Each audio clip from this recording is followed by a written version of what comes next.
So when the client asks you questions or gives you objections, what you usually do is this. You turn, but you continue. That's the whole idea behind our training and why you guys do role plays, not to memorize words usually. It's to work on your tonality. Time and money are connected always. You're basically putting the money in a safe investment.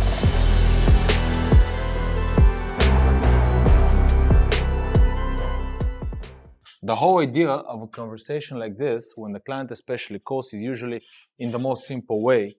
You know, you have here start and finish. This is like the closing, right? This is the closing. So when the client asks you questions or gives you objections, what you usually do is this. You turn, but you continue. Does that make sense? Now, if it's technical, right? So this is like proper. If it's technical and you keep going after the client, like for instance, even if it's about budget, like he keeps asking yesterday about budget or something, and you just go on that topic and you start discussing just numbers and you don't close him, or you start discussing inverters and you don't move into, that's why I gave you, I didn't understand what you're saying, but I assumed what you're saying. So that's why I wrote to you, what's budget to you? Is it the return? Is it the today spent? Is it so? You need to frame me like, Mr. Client, do you understand that this is just money today that you're getting tomorrow? Depending on how much you invest, that's how much you will get.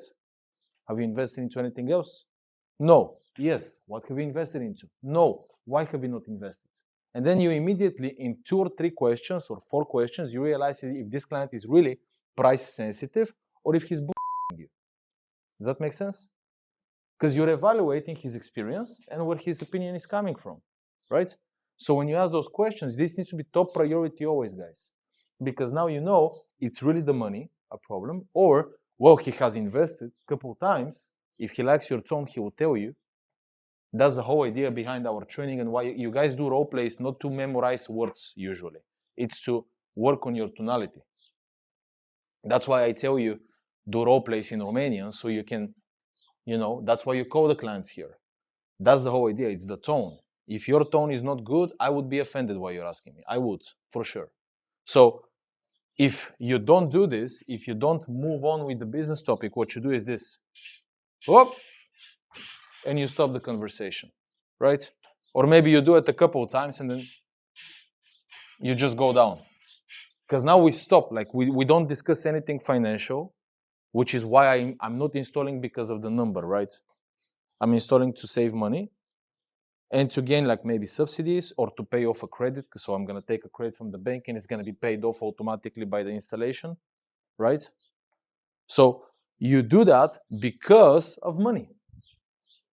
And it's not because he loves money, probably. It's because he likes the fact that he might feel good that he did a smart move. Do you guys understand, for B2C especially, that your clients will buy, top one thing, one of the main ones, they will buy when they think that they're making a smart choice. Together with the B2C, with the B2B. But specifically for these guys, that's why it's called price sensitive and quality driven. Quality driven thinks that he's smart when he's getting quality. Price sensitive thinks that he's smart. You guys like call him idiots. In his head, he's a genius. I don't know if you realize that. Price sensitive client. He thinks he's a genius. So you have to speak like this to him so he thinks that he's making a smart choice by installing something cheap. Do you get me, guys? Or on the flip side, you cannot downgrade it more, so you cannot go lower in price. You have to explain how you're cheap. It's not like Victorine, it's not even cheap. It's affordable, it's efficient, it has a higher return, so you get a much faster return, so it's actually cheaper. Does that make sense? So, Mr. Client, you pay today less, but you're generating less. So, okay, so you've paid 9K, but you get it back in 8 years. So you're on minus 8 years. Minus. You install a bigger one, you're on minus 6 years. Does that make sense? So I'm just trying to explain to you how long you would be on the minus, because in 2 years, in those 2 years, I have seen in the past, our company has been installing for 10 years now on the market, 12. I've seen how in 2 years, the prices of electricity change so much that now it's not paid off in 8, it's paid off in 12 because the prices go up. Do you get me? So now you actually have to pay that part that you didn't pay, right? So solar installations are a smart choice. You guys, I hope you remember this. Solar installations are a smart choice because of the market prices when they have a shorter return, because you don't want the price to fluctuate. We're calculating right now your return based off of today's price and the historical prices, right? So the lower the time you have for the return, the lesser the chance of the prices moving up. Sometimes even, by the way, you might have even faster than 6 years. But installing something smaller, I'm totally fine with that, as long as you understand the risk behind it. I'm fine with installing 8,000 euros, you said. Point is, in those 2 or 3 years that you have on top, where do you think the price might go? What do you think? What do you think, Mr. Kleins? Up? Are you sure? Maybe it would go down. You know what? Google this. Google the price of Romanian electricity. And yeah, don't do it, but Google that and tell me what you see. Just like 1 minute, please. Like, just go to Google and write down Romanian electricity price 2008 up until today. Like, just tell me what you see. I've seen it. It's always up. Yeah, generally it's up. Yeah. So there is a bigger chance for it to be up. Does that make sense, Mr. Client? Yeah. So would this mean that if you install right now, say to this guy, try him next time. Point is that if you have already had conversations like this 2 or 3 times, he might not listen to you. Yeah, so he might not listen. Like, you gotta, like, right now be a different person. Does that make sense? If that's the case. So you would just tell him, so like, this is the point. For this 9,000 euro, are you okay with risking? Because, by the way, do you understand that it's easy for me to not say this, Mr. Client? Do you understand that? It's easy for me. Like, I'm just here consulting you and assisting you with the investment. However, I'm doing this job because it actually brings me some joy that I'm actually like helping somebody. I could have been a banker. You know what I mean? Could have like been taking credits for you. So 9,000, the whole idea is you would have like this 8 to 9 years where instead of about 6, you're risking in those 2 to 3 years for the price to go up. And now it's not 8 or 9, now it's going to be like 12. And okay, you paid 9,000, but it's just like you're on the minus. It's not there. It's not in the bank. That's it. Okay? So that's what you explain. And then, you know what, by the way, with this client, you can just go in the middle. Like, you just say that and you just say, I want to make sure that we're also like satisfying your needs. So maybe we can construct a quote that would be close to this, but also safer than what you want. Does that make sense? And then you give him like 13K, 14K, and good. Would be the final goal. Yeah, something like that. So you guys need to work on the time. You guys understand, like, time and money are connected always. All right? Especially with solar, when your price is moving and there's different subsidies, you guys always need to use, hey, please. So for solar, you guys, this is called risk assessment. If you're not doing risk assessment in solar, you're not selling solar. That's the whole idea of solar. You guys get me, right? Like, that's why it's called renewable independence. It's like independent electricity, like your solo, you can generate it yourself. So it's called risk assessment. Risk assessment. So this here goes to time, money, regulations,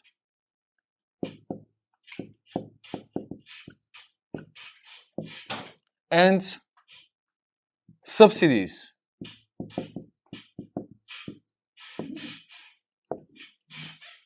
We're discussing this because it is in the closing part, but also in the whole conversation, right?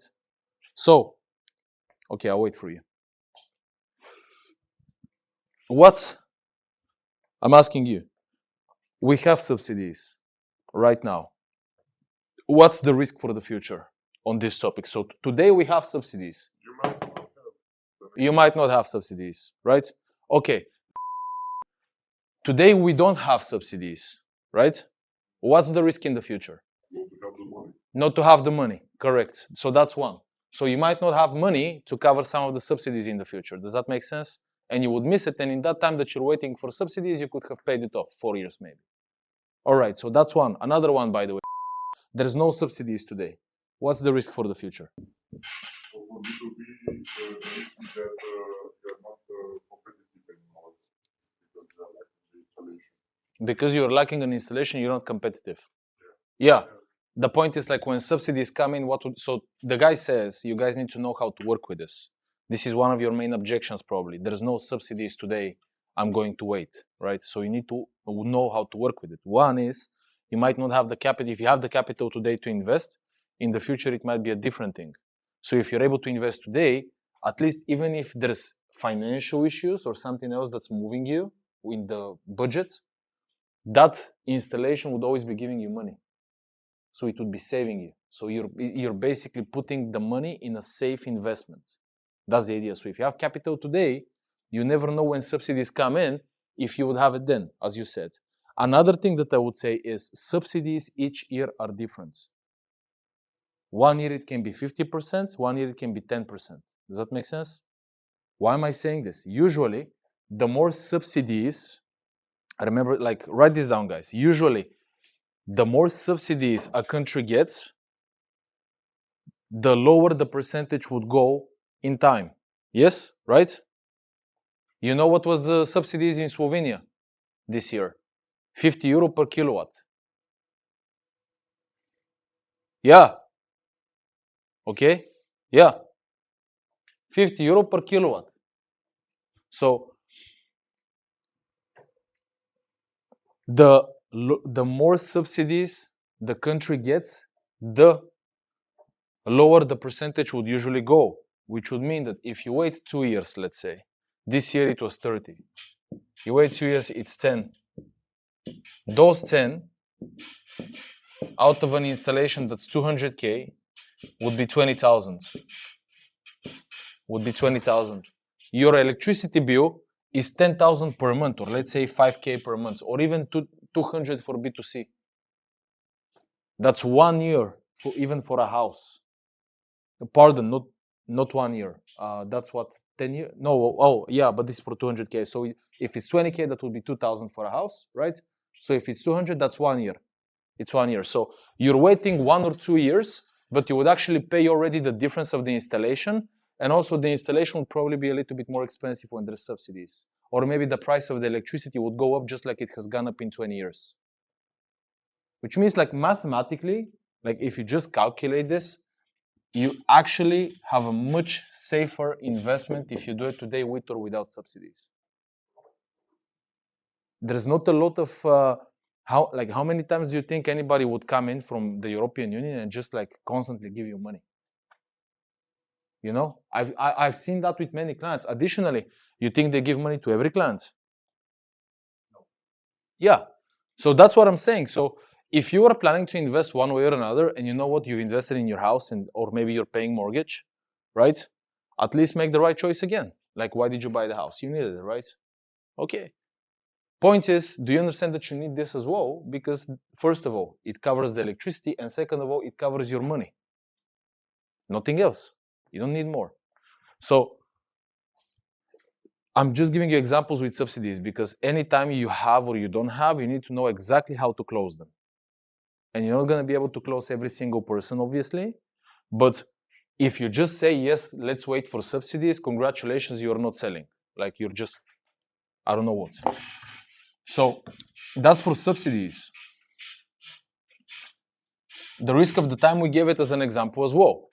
What would be a risk for regulations? There will be probably a law which obliges the installer to have also batteries. And what happens then? Every client that is supposed to install photovoltaic will be forced to have a battery capacity. Yeah. Is that a possibility? Yeah. Right? Why? So I'm a client, you need to explain why. No, I know it. Point is, like, you automatically assume that I know it because I know it, but why? The idea behind it is that the grid is not in a good quality right now. Or it's going to be overflooded. Yeah, Too much. This is for you specifically and for everybody. Like, just write this. This is amazing. Based off of our statistics and research, there is a really good chance that a regulation like this would be imposed on our country because of the amount of installations that we're already doing, which Can you tell me what it means, Mr. Clance? So make him think a little bit here, if it's an important topic. You remember on simple topics, you don't make him think, right? On a little bit more complex or money-wise, make him think a little bit more so he can sell himself. You need to use sentences like this because you guys are a big company, you're also a part of a group, you have a history, and if you're not using words like statistics, research, based off of hours, you are wasting valuable bullets. A small company should not go and say that. And they do, and you don't.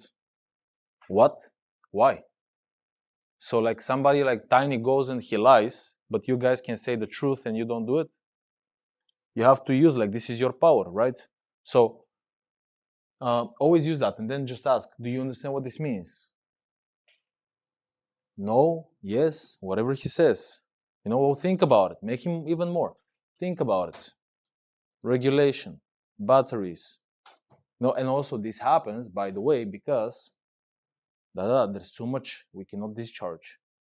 You know, imagine on a hot day, you have like the whole country in installations, and there's just a hot day. It generates at 500, 5,000% sometimes more than normal.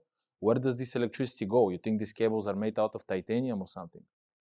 No, so you need batteries, otherwise you're risking the grid. And if it breaks, you know, obviously businesses go out of electricity, houses go out of electricity. Whose responsibility is this? The government. Do you think the government lacks responsibility?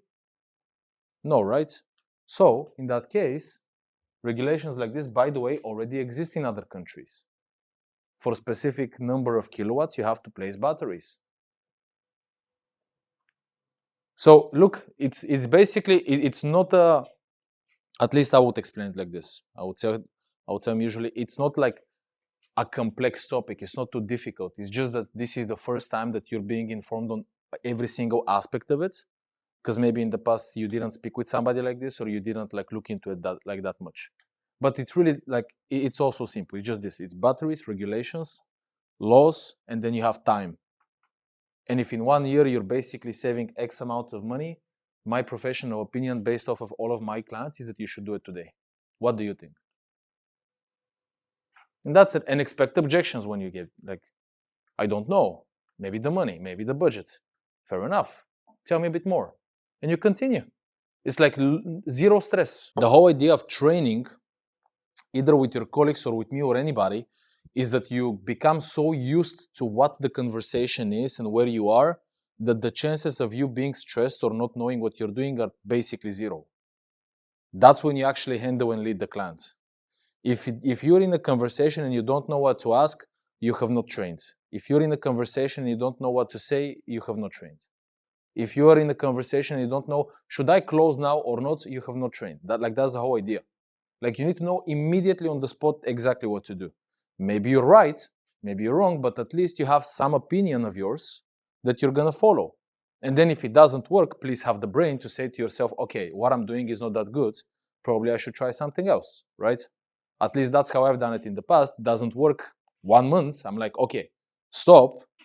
Can you tell me what you do? Can you tell me what you do? Sorry, can I listen to you a little bit? I go and I try to learn from other people. So, okay. Any questions here? It's pretty straightforward, yeah. Let's do 2 or 3 more minutes. So, look, we discussed this, if you guys remember in the beginning, we discussed the sales resistance, gap, fear of change as well, and low face value, right?